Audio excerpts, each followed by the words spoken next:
Hi there, back again to share another recipe with you. This time I'm just going to share a nice easy recipe for a gluten-free plum sponge pudding. I'm using plums today, but you could use any fruit that you wish. I do also have a recipe over on my blog that I suggest apples and blackberries, which is obviously a lovely combination, and that's over on my blog. So I'll put a link for that below. But I'm going to do today like I did last time and talk through the quantities as I pop the pudding together, just in case you want to bake along with me in your own time. Okay, so in the pan there, I've got 10 plums that I've washed and then just cut in half so I can remove the stone. Some of them I've had to trim around the edges just so I could get the stone out. The stone didn't come out easy out of all of them. So I've popped them into a pan. I've put a drop of water at the bottom, and then I've added a tablespoon of sugar initially. I'm now just going to pop the lid on the plums just to allow them to cook through. They're just gently simmering. And then when they've cooked, I'm going to just sugar to taste. There we go. So the plums have been cooking now for about 10 minutes on a gentle simmer.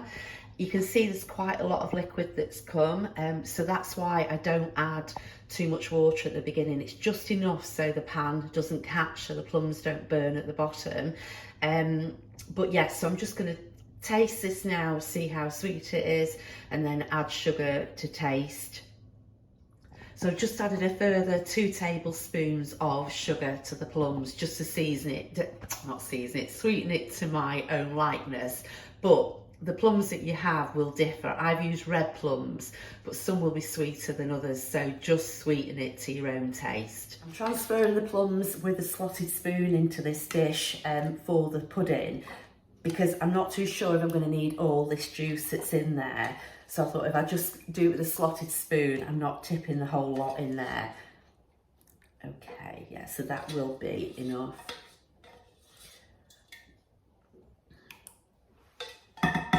And that juice there, that will be really nice, so you can see I'm tipping the pan properly. It's just that drop there at the bottom. So that will be perfect, just chilled, and that'll be really nice over some ice cream. So just some gluten-free ice cream for me, and that would be perfect.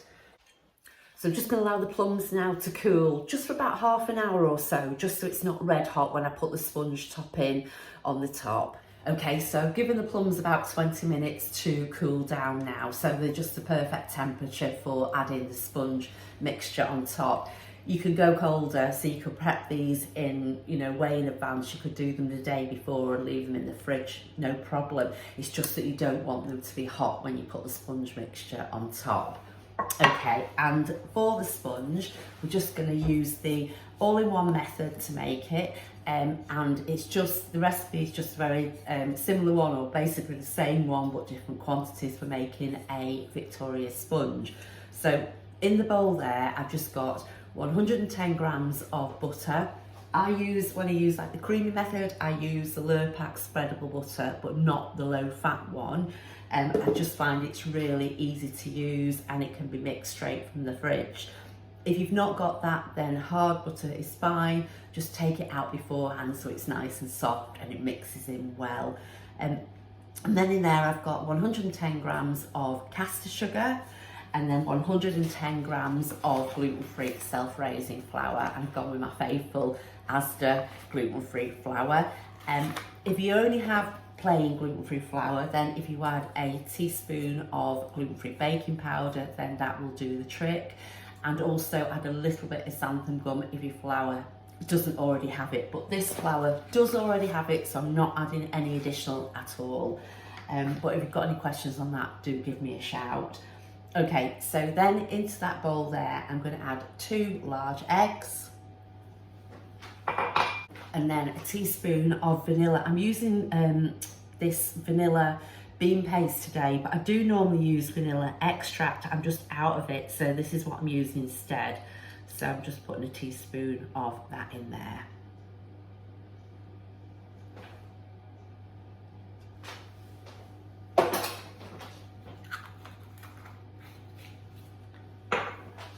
Okay, and then the usual, just going to give it a good mix until it's nicely blended and pale and creamy.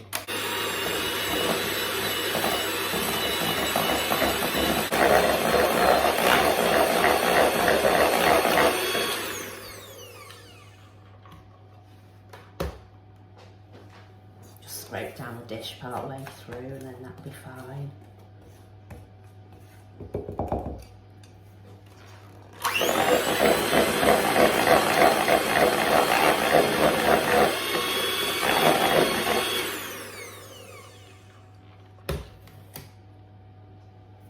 And that's it then. So that's what it looks like when it's all good to go. Just a nice mixture. And as I say, this is such a great recipe. I used this exact quantity of the day and did a little loaf cake with it, just so something for me and Neil just to cut and enjoy with a coffee. And it's just really nice. I went a bit more overboard with vanilla as well, so it had a really nice strong vanilla flavour. So I'm just going to put this now on top of the plums. Ideally, what I should have done then is actually spoon it over, just so it's a bit more equal. I went a bit bonkers then. Okay,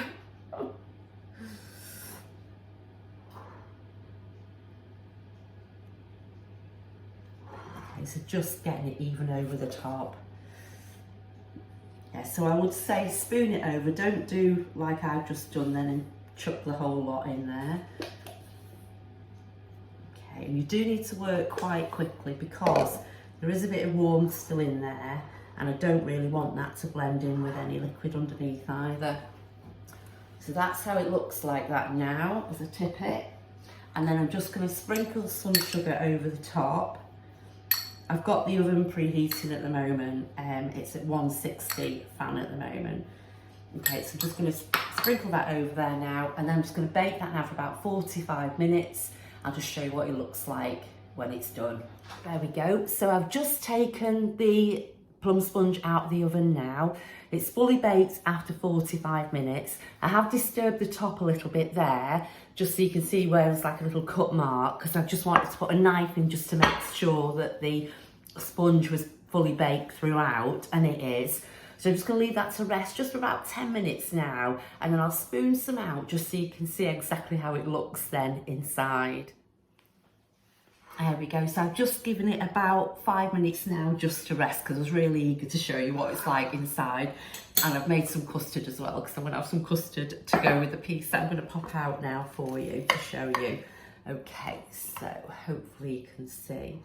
So that's how it's looking inside.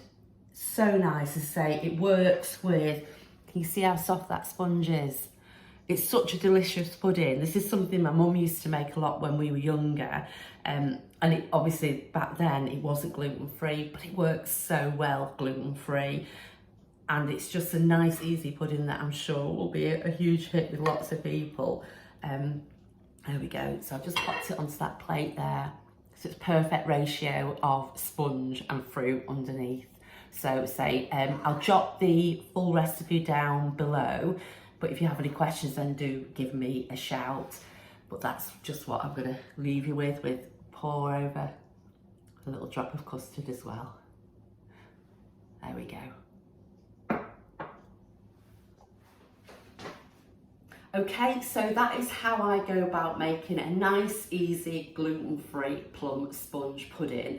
I do hope that I've tempted you to make it. That's the main thing behind my videos. They might be a bit cobbled together, but the main thing is that I want you to make what I share with you, because they're always really nice recipes, and generally they're always really easy to do as well.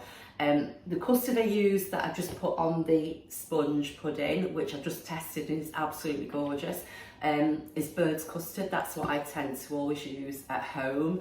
That is currently gluten-free in the UK, but like with everything you always have to check. So yeah, so that's what I've used. But the sponge will work really well as well with ice cream, so gluten-free vanilla ice cream will be a great thing, or some nice fresh cream as well. But I'll leave that with you. You decide whatever you want to have your pudding with. Thanks as always for watching. Look forward to being back again with you really soon. In the meantime, take care and bye for now.